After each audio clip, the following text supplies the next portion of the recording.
Okay. Well, a demonstration. Okay. Bye.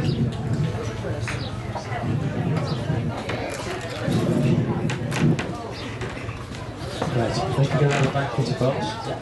Be good.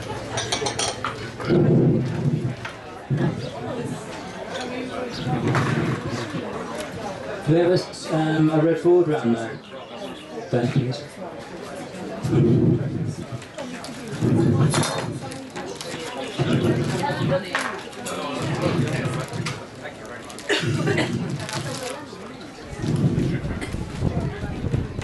Red forward now? Okay, so this one is an Oxford black sandy pig, native Oxfordshire pig. That yeah, there's a little stand over here. Mark and Jane Cooper have got a farm down the road there and producing some fantastic pigs. As I say, this was indigenous of Oxfordshire 300 years ago. It then almost started. It was an endangered breed. It was almost extinct.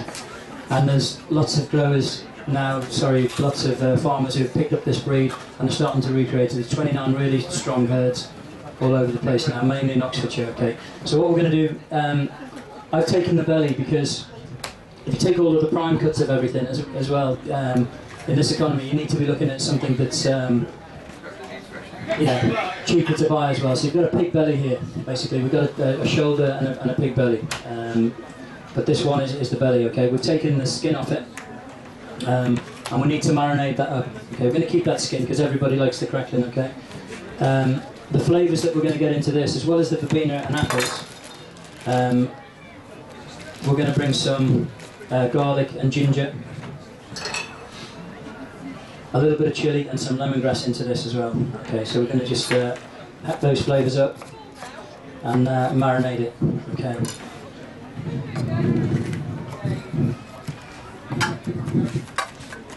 One little tray for this big belly to go on, please. Okay, so it's chilli, ginger, garlic, lemongrass. How strong is the chilli? Not very. This is an average size one, but if you look at how thick this is, you're going to put the chilli on both sides, so you will feel a little bit of warmth. You won't go, I'm sweating, I need a pint of Oxford Gold afterwards. It's kind of gentle. It will be gentle afterwards because it's going to marinate basically. Okay, so our lemongrass, our garlic and our ginger, we're just chopping up. We're going to put this on a tray, and also with a little bit of anise powder as well. Okay, so we're trying to bring flavours to it, and we're going to cook it in the same way as the beetroots. We're going to marinate it overnight first, our pig belly. Okay, need some salt here. Okay, so we're going to salt it well, because again it's quite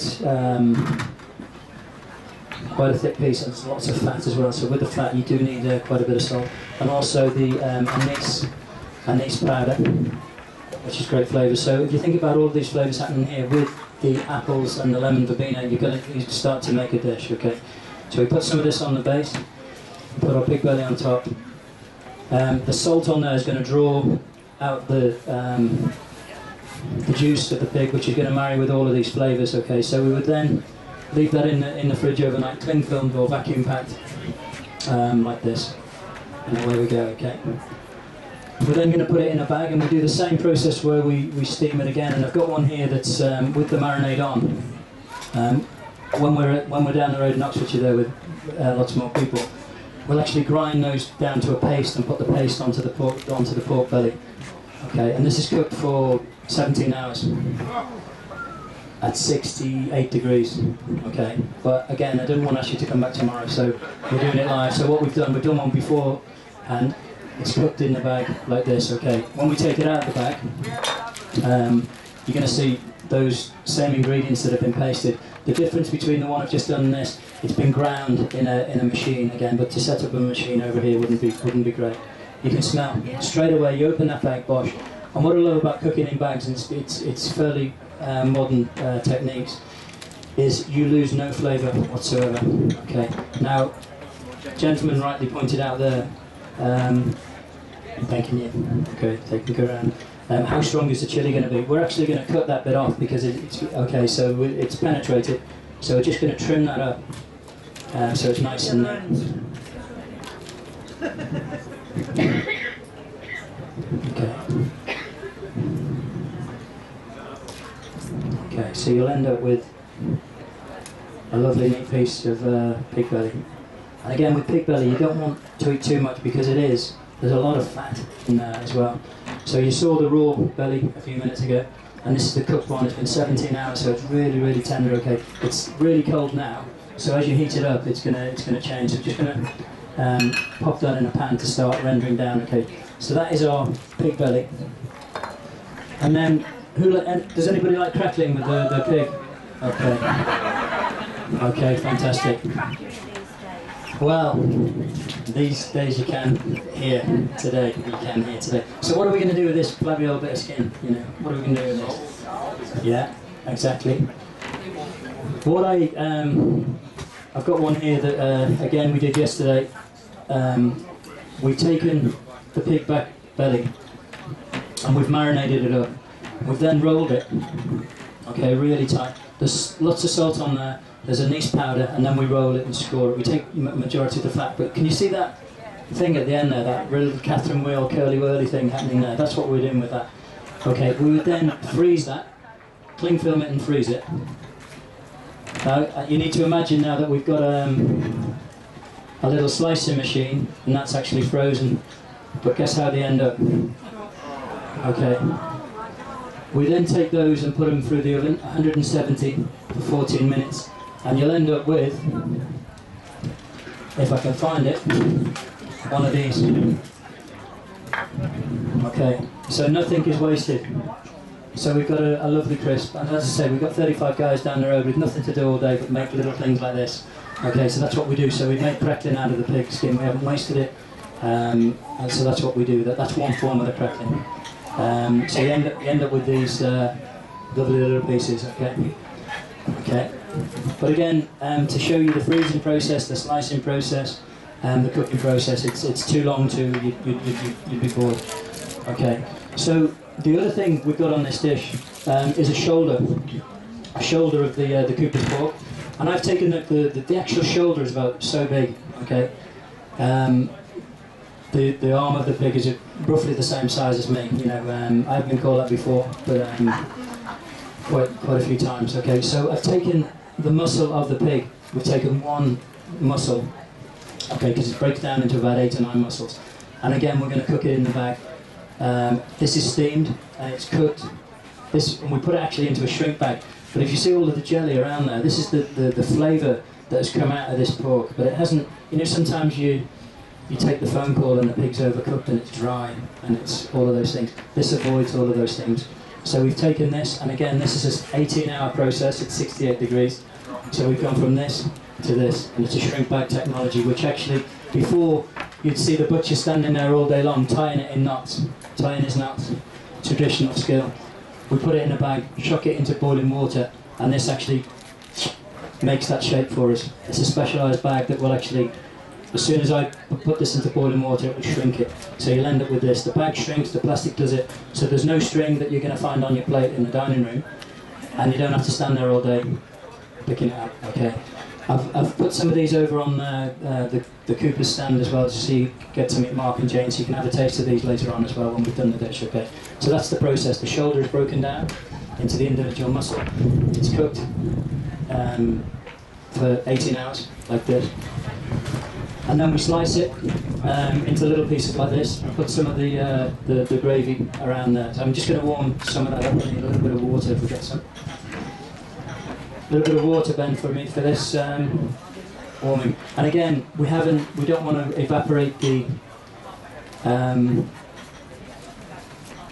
gravy. We don't want to lose any of it. We've done it in a bag as well, so you know.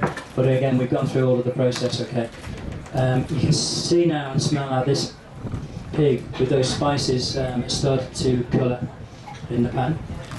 That little bit of water then would be good for the base. The other thing I'm going to match with this is a spring cabbage, okay, which is great. So we've got our crackling spring cabbage and bacon, and what we've got in this pan is a little bit of butter and a piece of garlic. Now, when you're cooking cabbage, first thing everybody does is put 14 litres of water onto boil. Okay, stop right there, don't do it. The more water you add, the less flavour you have. The more water goes in the pan, the more nutrient goes down the sink. Stop.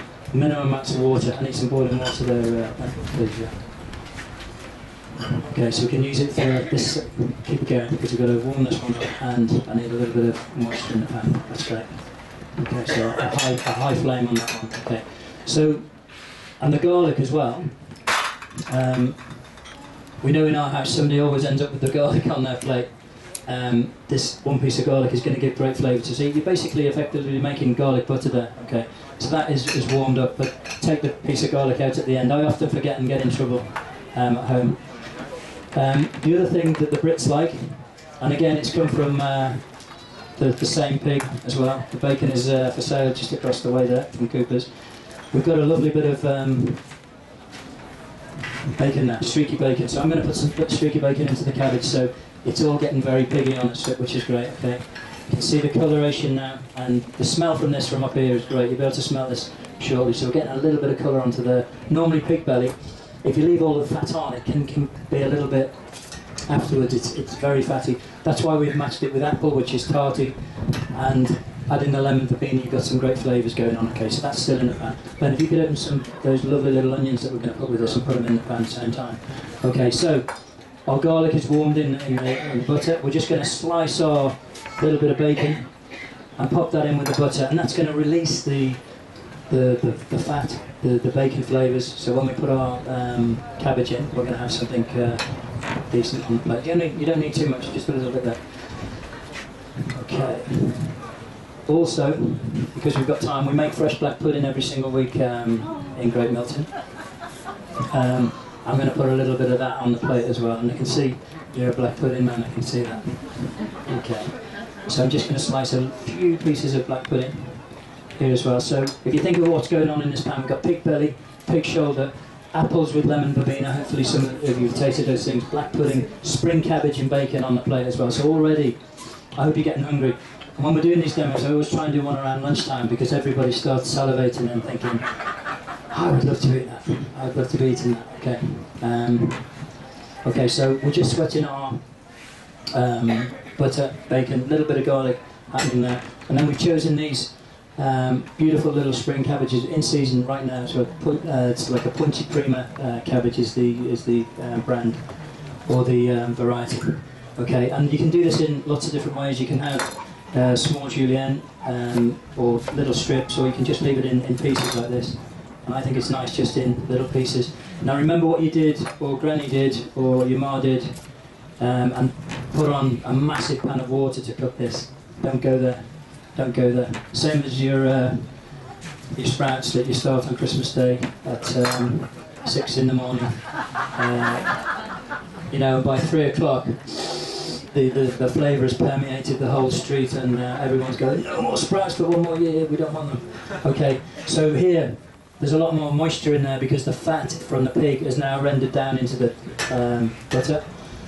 I just get a close-up in this pan as well, which is really quite nice. We've got some lovely little onions that are pre-cooked as well, and this belly is starting to look quite nice now. We're going to drop that cabbage into the pan and add a tiny pinch of salt because the bacon has already given us some salt, and a little bit of pepper. Okay, there's no water in there yet because all I want to do, I need a little bit. There we go. Let's try that one. All I want to do is get those flavours going on, but I've got some hot water over here. I'm going to add enough water here to make steam in this pan, so no flavour is lost. You don't have to boil litres of water to cook cabbage. Not necessary. Really not necessary. Okay. When we've got colour on.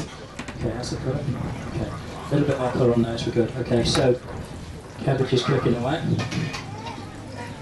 Great little flavours, and the smell coming off this from the lemongrass, the ginger, the garlic, the chilli, all of those flavours. The show for today, lots and lots of things coming up on the rest of the event. One of the reasons why I'm still with the microphone now is that they go up on stage shortly. I'll be showing everybody. Let me just. That's it. Okay.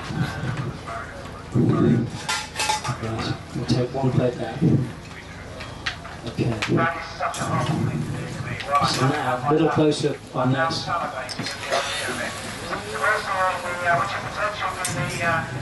We're adding 4 spoons of water to this cabbage. What's that going to do? It's going to create steam.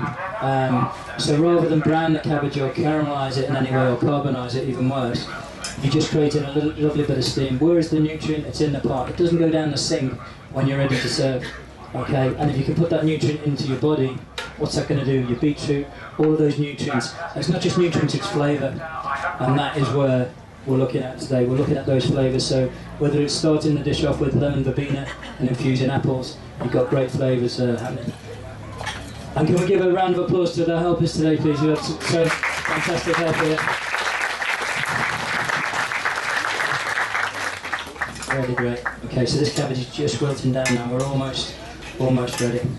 Okay, so those little onions that went into the pot, just getting a little bit of colour, starting to now.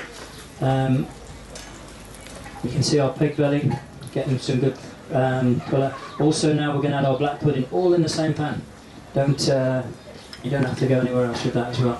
The other thing is, as I say, because we've got a few guys down the road, we've got a little bit of onion puree. We've got cooked onions, which are just starting to caramelise now. And we're going to put a little bit of onion puree to go with that. Now if you get a close-up on that pan now, this cabbage is almost ready. Okay, and the actual amount of water that's left is probably 2 spoonfuls of water, and it's not quite ready. We need to bring that down slightly till you get just butter again. So every single flavour of the bacon, the butter and the salt and pepper is really quite simple, but don't put litres of water on your cabbage. Right.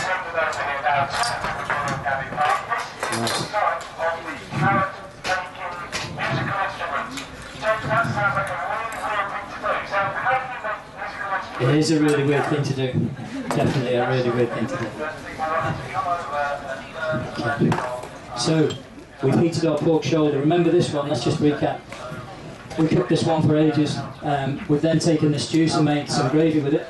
And then we sliced it, put it in a bag. So I've got 4 or 5 slices in this bag, so it's ready to go.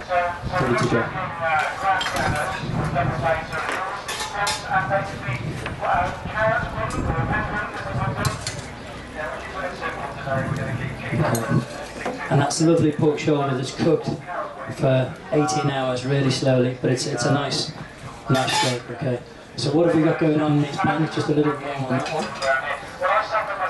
Okay,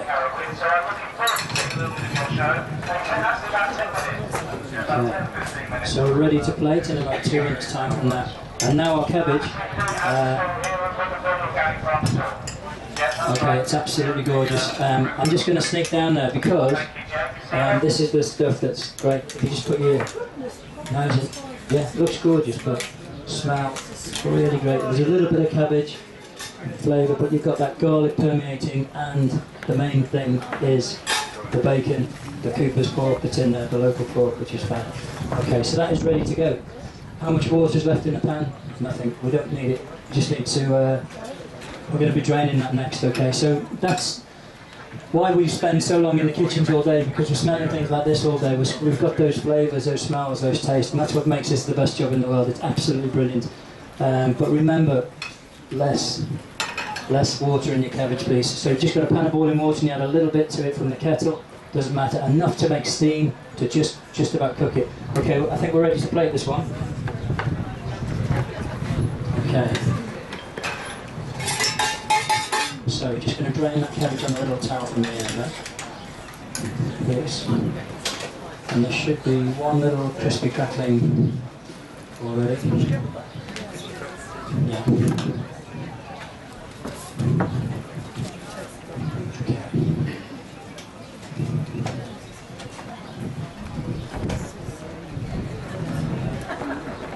Yeah, this is another bit of Blue Peter magic going on there. Okay, so our black pudding is looking good, our cabbage is great. We're just going to drain our cabbage now so we don't drip all over the plate, just some of that butter off there. And just make sure that that garlic goes to the right place. Some people like it, some people don't like to get it on that plate.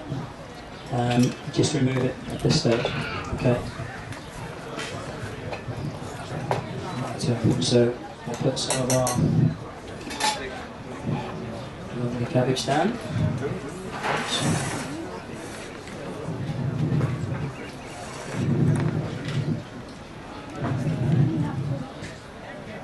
Is anyone hungry yet? Yes! Okay. Great stuff. As I say, I've got some of the shoulder over at Cooper's. There's a whole roast of this beastie just across the way. Go and see Mark and Jane, and there's a lot more going on there, okay? Okay, so we've got, is this off? It is off now. Okay.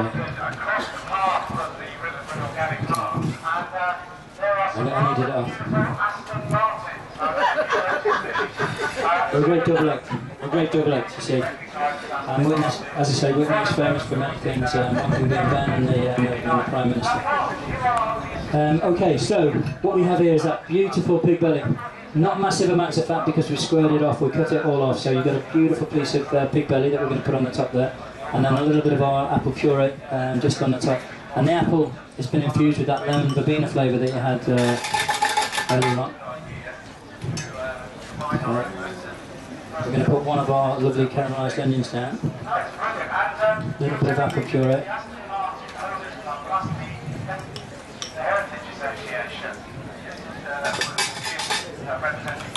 And drain it that black pudding for me now. Thank you. Okay, a little bit of onion puree because we can.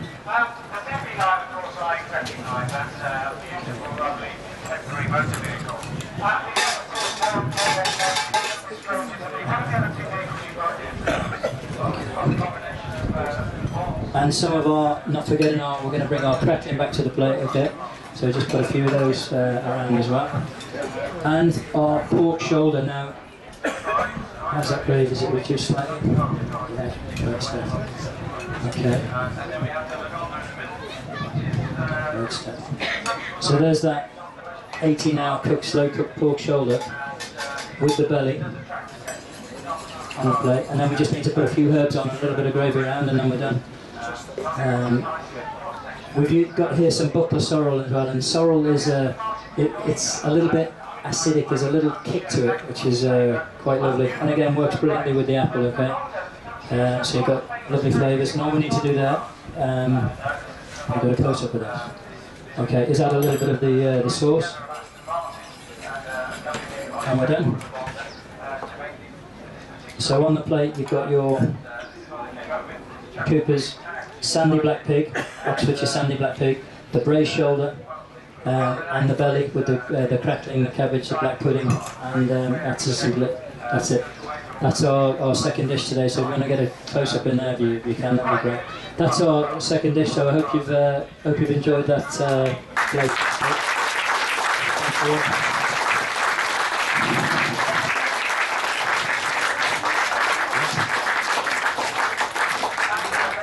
Okay. As I say, if you want to taste some more of this, that's Cooper's have got a stand over there. They've roasted a whole pig this morning as well, but those things. And as I say, it's we're playing with lots of these things. You probably wouldn't do most of those things at home, but if you look at the origins of this, the British and roast pork and apple sauce and crackling, it's the same thing. It's the same thing, but we've just had more people look at it a little bit closer and refine it a little bit more, but it's all great flavours. But the most important thing is the flavours of this county, Oxfordshire, which is great to see. Has anybody got any questions for me while I'm here? Just quickly run through cooking that cabbage. Certainly, yeah. Okay, cabbage. Give me a pantomime. No, just talk sure. Okay. A little bit of butter in a pan. Yeah. Then 1 piece of garlic. Yeah. Just let that in the butter, warm it up. So you effectively make a little bit of garlic butter. Add a bit of bacon to it. Slowly sweat it again, and the bacon gives up its fat and flavour into there. So you've got a butter with bacon and garlic now. Okay. Chop up your cabbage. Yeah. Same time have the kettle boiled. Yeah. So you add your cabbage to it. Tiny. Remember the bacon is cured, so there's lots of salt in it. So you need a tiny amount of salt, a little bit of pepper. Add the cabbage, sweat it round. The juices in the pan. Coat it round, and then add just a little bit of boiling water to create vapour, steam that's going to cook it fast. Okay, and then just enough, not litres of it. And when you taste it, you'll go, this tastes so much better, because you're taking all the nutrient. Normally, classically, traditionally, what you would do is boil litres of water and then throw it down the grid. That's all the nutrient. But everything that does our bodies good all of those things that we need, the antioxidants, all of the nutrient, everything is in the pan, in the ingredient, in the vegetable, and in the flavour. And that's what we're trying to capture. That's what me and Ben do all day long, most days. Can we give it up for Ben as well, please? Just the Prime Minister. Thank you very much. I appreciate it. Well done. Any other questions before I run away? What variety of apple was that? That was, I'm sad to say, a jazz apple from New Zealand. Okay. Very firm. They are very firm, and at this time of year it's really hard to get an English apple right now. In 2 months' time you're going to get the first English apple ready, which is a discovery apple, and then they'll all start. But all ours, any British apple now that's there has been held for months and months and months yet. And I know I had to sacrifice slightly because I wanted to lose local things. The most important thing about this dish is the pig farm, and the people taking a rare breed of pig and rescuing the thing and looking after it and taking it from the edge of extinction into something that's going to be used and everyone can see, which is a great thing. So we've used an apple from New Zealand, okay, which is not against all principles of mine, but in 3 months' time the first British discovery apple, which will be absolutely fantastic flavour, will be ready, but they're not ready just now. Okay, so any other questions at all before I run? Great stuff. Thank you all very much. Thank you.